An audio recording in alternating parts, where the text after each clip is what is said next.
Christ, Son of God, have mercy on me, a sinner. Known as the Jesus Prayer. It's one that we can memorize and recite at the traffic light, or as we wait, or through the day. Have mercy on me, a sinner. And this is the prayer of the publican, the tax collector, uttered today. Simple, heartfelt, not directed to saying anything about himself, but to God, asking for mercy.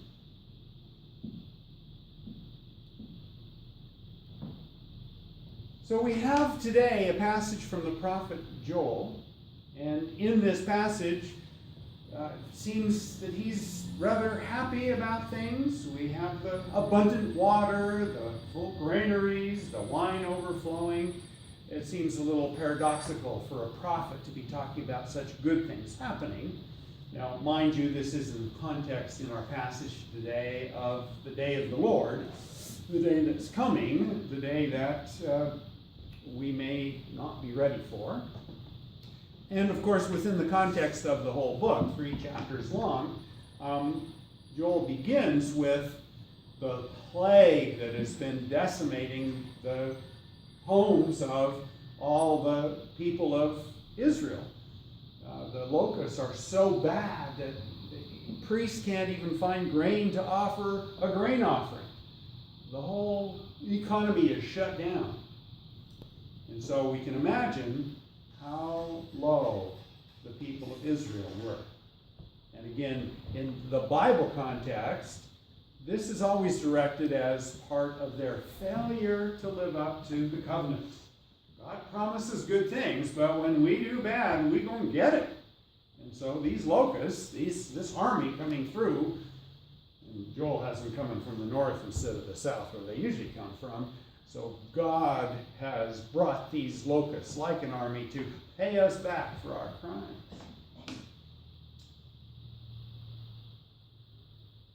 In the end, of course, we're going to be gathered up into the kingdom. Everybody. And this is one of the messages that we do take from Joel especially. We love this. Men and women are going to prophesy. Right back there, way in the ancient text. Men and women will prophesy.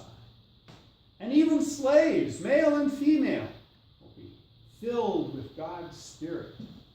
So all that business of special people is prophesied by Joel to be leveled out so that all become equal in the pouring out of the Spirit at the day of God's judgment, the day of Yahweh.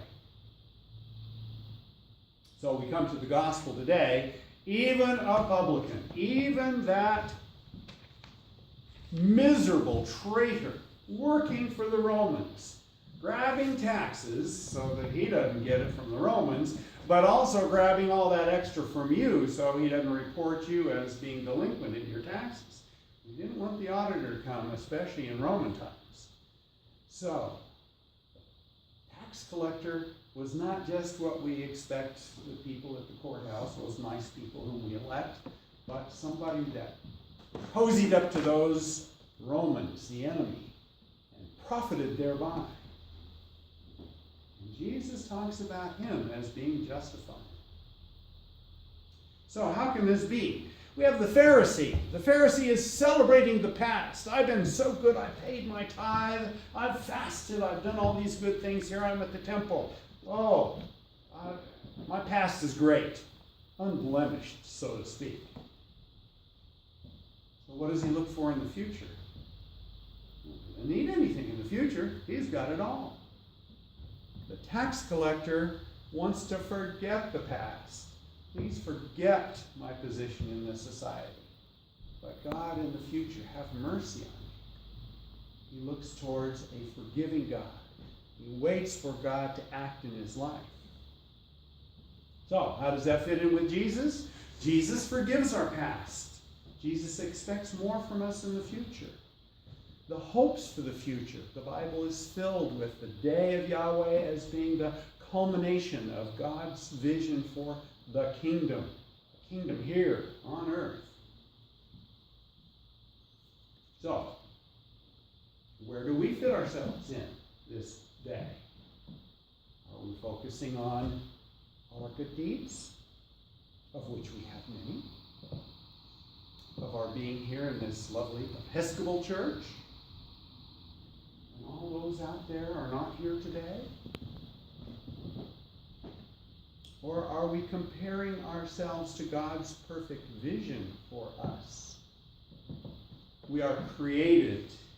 God starts this creation as a love outpouring. And our theology says we're right there. God has a vision for us at the very moment of creation. Perfection that we are to attain. So I don't know. Anybody thinking they're there yet? So, Paul sounds pretty satisfied though, doesn't he? Okay, he's run the race and he's ready for salvation. But look back at Paul. Paul is not congratulating himself. He's being poured out as a libation. God is using him. It isn't me. It's I'm being poured out. I was in the lion's teeth. Did I valiantly stand up with my sword and slay the lion? No, I was rescued, says Paul. Every evil attack, God will save me. So again, a person who comes a lot closer than me to that vision of perfection is attributing all success, his whole life, thanks be to God, that God has saved me time and again. So, our sermon's good advice for today. Let's all go home and work on our humility. We can come back next week and report our progress. Well, okay. I'm not supposed to be ironic here, but we so think that way. Our lives are filled with paradox. We know what Jesus wants from us. And so we so want to be there and pat ourselves on the back for it and say, Jesus, I'm working at it. But that misses the point. We're already created in love and surrounded by God's love. We don't really need to do anything. We don't have this complicated system of rules and agreements so we can finally be worthy by living up to them all. Nothing's going to make us worthy. Nothing. We're already accepted by God. So our system that we so see in this world, this system of we're not supposed to judge things, and yet every time we have to judge, on November 8th we got lots of judgments, ding, ding, ding, ding, ding, and then we're mad in case there's not a choice to be made. We are in a world of judgment, but judge not. We want to be so worthy, but we can't be worthy. God already has taken us for our infinite value. So what do we do? Well, a decade ago, in looking back at our sermons, our worthy preacher Liz talked about C.S. Lewis' take on this particular issue. And so why do we do anything? What is it about us working for God's kingdom? We want to accept God's love, and we have to accept it, to even see it and feel it. And every time that we work to pass along God's love, we get to see the kingdom just a little bit. So do we want to see God's kingdom? Do we want to see perfection? That's why we work so hard, not to be worthy, but to join in God's vision for us. And one of the quotes out of the lessons, out of the commentary, without seeing our sin, we cannot see God. The more we look truthfully at who we are and how we fall short, that's where we see where God is. If we're always looking at ourselves and going, oh, got it all, this is as good as it gets,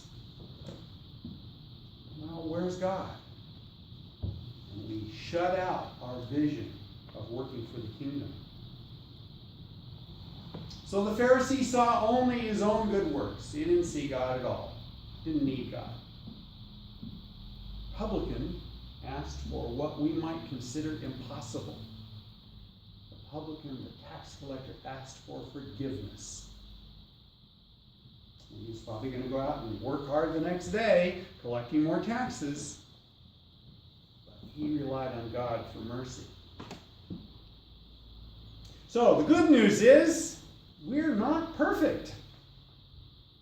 The good news is, we will see God as we work toward God's vision for our perfection. Amen.